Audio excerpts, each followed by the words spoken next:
Hey there, I'm Michael Anderson, just your average 40-year-old history teacher living the suburban dream in Boston with my wife, Lisa, and our son, Ethan. Ethan's a smart kid minus 17 and already setting his sights on Ivy League schools. Since the day he was born, I've been stashing away money for his college fund, dreaming of him walking across some prestigious campus. Life was good. I'd come home from teaching teenagers about the Civil War, and Lisa would be there, usually on the phone with her sister, Vanessa. Now, Vanessa was a whole different story.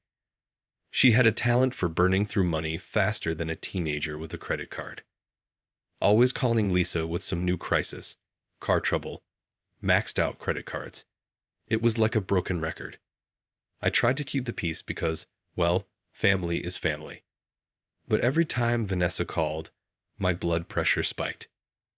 One night, I was sitting at the kitchen table with a calculator, going over Ethan's college fund. He's been talking about schools like Harvard and Yale, so I wanted to see where we stood. That's when I noticed something wasn't right. The numbers didn't add up. At first, I thought I was just tired, maybe had too much coffee, but no matter how many times I checked, the math was off. "Hey, Lisa," I called out. She walked in, still on the phone with, you guessed it, Vanessa. "What's up?" she asked, covering the mouthpiece. "These college fund numbers look off. Did we make any withdrawals?" Her face froze. It was like watching a deer in headlights. Maybe it's a bank error," she said, trying to play it off. But I knew something was wrong. She quickly mumbled something to Vanessa and hung up, but the damage was done. Doubt was already creeping in. "Lisa, what's going on?" I asked, trying to keep calm. "Nothing, Michael. You're probably just tired. Let's look at it in the morning," she said, brushing it off. But I couldn't let it go. I stayed up late, combing through bank statements. The more I dug, the worse it got. Thousands of dollars had been transferred to an account I didn't recognize. My stomach turned. This was Ethan's future at stake. The next morning, I confronted Lisa. "I need to know what's happening with our son's college fund." My voice was barely above a whisper. She broke down in tears. "I'm so sorry, Michael. Vanessa needed help. Her daughter, Megan, wanted to study abroad, and they couldn't afford it. I thought we could spare it." I felt like I'd been punched in the gut. All those years of saving, and Lisa had just handed the money over to Vanessa. Little did I know, this was just the beginning. The next morning, I went straight to the bank. The teller, a young guy named Jake, looked at me with sympathy as I explained the situation. "Mr. Anderson, I can see multiple transfers from your account over the past year. The most recent was a large sum, $155,000. My heart sank. "Can you tell me where it went?" Jake hesitated. "I'm sorry, sir. I can't disclose that without the account holder's consent. I am the account holder. It's my son's college fund." "I understand, but the transfers were authorized by a joint account holder, your wife, Lisa Anderson." The drive home was a blur. I burst through the door, finding Lisa in the kitchen.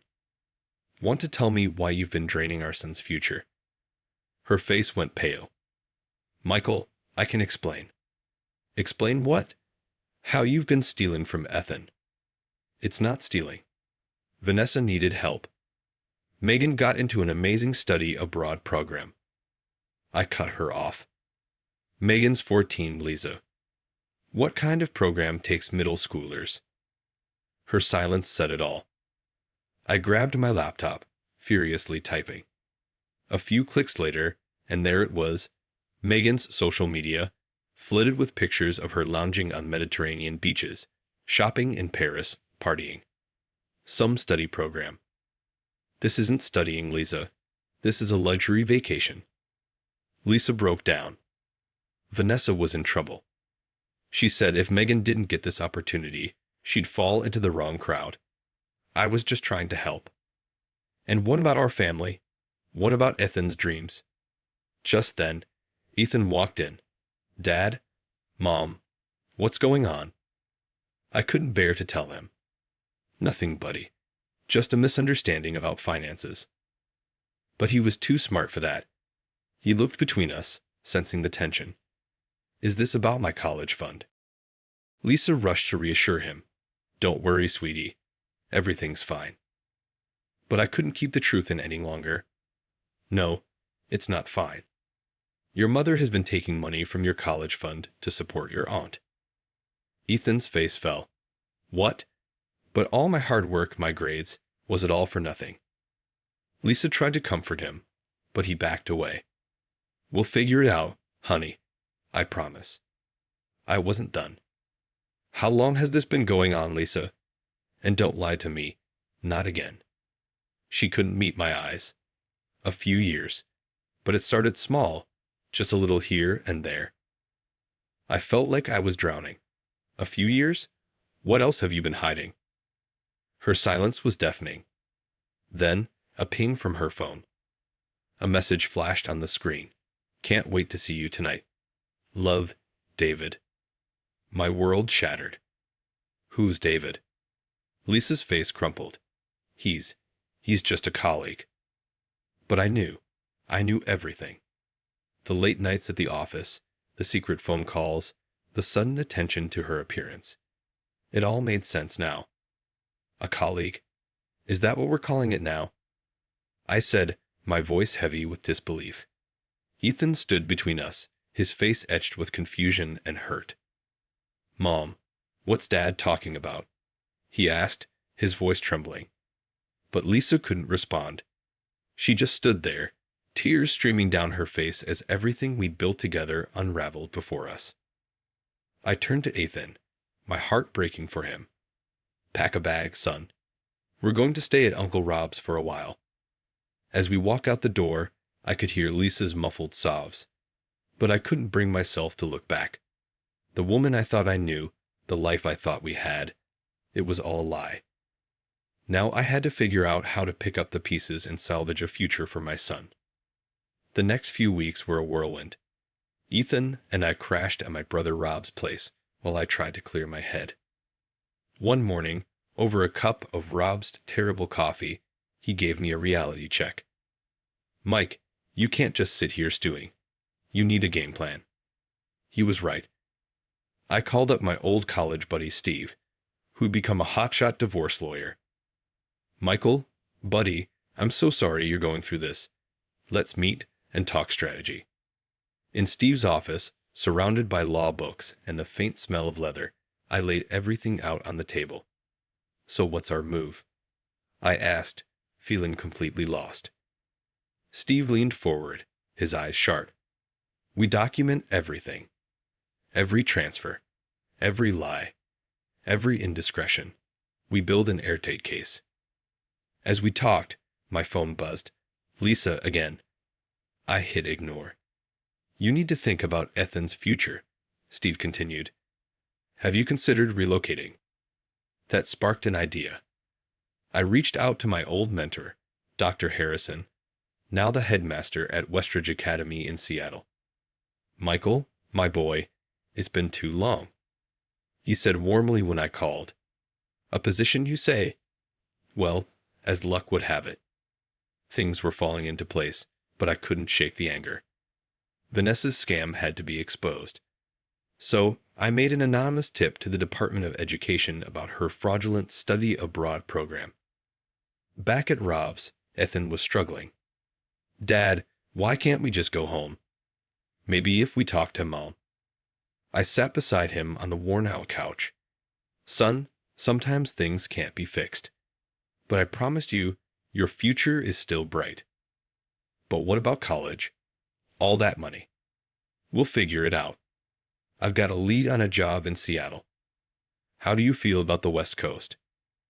Ethan's eyes widened. Seattle? But what about my friends?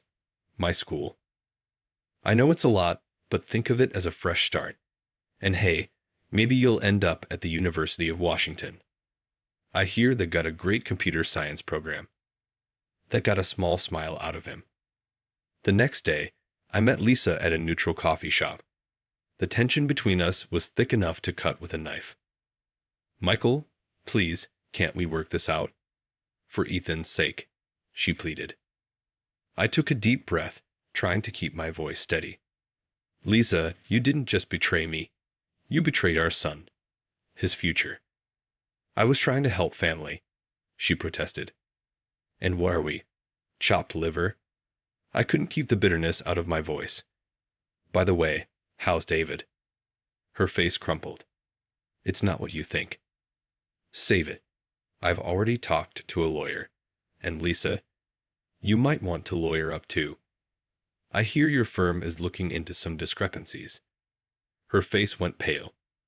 What did you do? I stood up, tossing a few bills on the table. What you should have done. The right thing. As I walked out, my phone pinged. It was an email from Westridge Academy, offering me the position. That night, as Ethan and I packed our bags for our Seattle adventure, I felt a strange mix of sadness and hope. We were leaving behind a life built on lies. But heading towards a future full of possibilities, I turned to Ethan. You ready for this, kiddo? I asked, ruffling his hair. He gave me a determined nod, his eyes clear. Yeah, Dad, let's do this. As we loaded the car for our move, I caught a glimpse of Lisa standing across the street, tears in her eyes. There was a time when seeing her like that would have broken me, but I didn't waver. The road ahead was long, but for the first time in weeks, I felt like we were on the right path. The day I served Lisa with divorce papers felt surreal. She sat at the kitchen table, her face crumpling as she read through the documents, realization dawning on her. Michael, please. We can work this out, she pleaded, desperation in her voice. I shook my head. It's too late, Lisa. The trust is gone. As I turned to leave, her voice stopped me. What about Ethan? He needs his mother. He needs honesty and stability, something you couldn't give him. The next few months were chaotic. Lisa's law firm launched an investigation into her finances, uncovering years of misconduct. One day, her former colleague, Tom, called me. Mike, I don't know how to say this, but Lisa's been disbarred. There might be criminal charges. I felt a mix of vindication and sadness. Thanks for letting me know, Tom. Meanwhile, Vanessa's fraudulent study abroad scheme exploded into a public scandal. Her face was plastered across news outlets. One evening, I overheard Ethan talking to his cousin Megan. I'm so sorry, Megan. I had no idea, Ethan said, his voice soft. It's not your fault. Are you okay?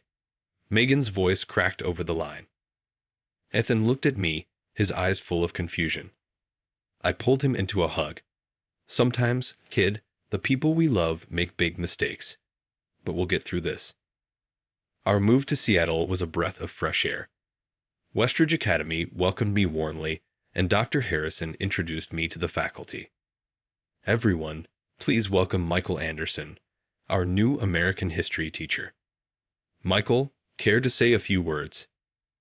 I cleared my throat, smiling. I'm honored to be here. Looking forward to shaping young minds and maybe learning a thing or two myself. Ethan thrived in his new school. One afternoon, he ran into our apartment, waving a letter in his hand. Dad, I got in. Full ride to UO. I grabbed him in a bear hug, my heart swelling with pride. I knew you could do it, son. That night, as we celebrated, I couldn't help but reflect on our journey, the betrayal, the pain, but also the strength we'd found. Months later, Rob called with news. Mike, you might want to sit down for this. Lisa's facing jail time. The embezzlement charges. It's not looking good. I sighed, feeling a complex mix of emotions. Thanks for letting me know, Rob. How's she holding up? Not great. She's lost everything. Her career, her family. After hanging up, I found Ethan in his room, poring over college brochures. Hey, kiddo. Got a minute? We talked about Lisa, about forgiveness, about moving forward. His maturity amazed me. "Dad, I'm angry at Mom, but I don't hate her. Is that okay?" I hugged him tight. "That's more than okay, son. It's what makes you you."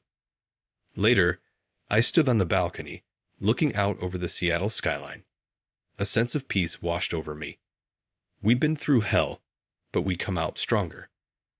Ethan was heading toward a bright future, and I had a new lease on life.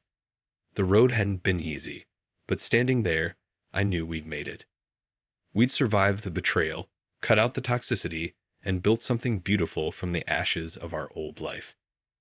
And that, I realized, was the greatest triumph of all.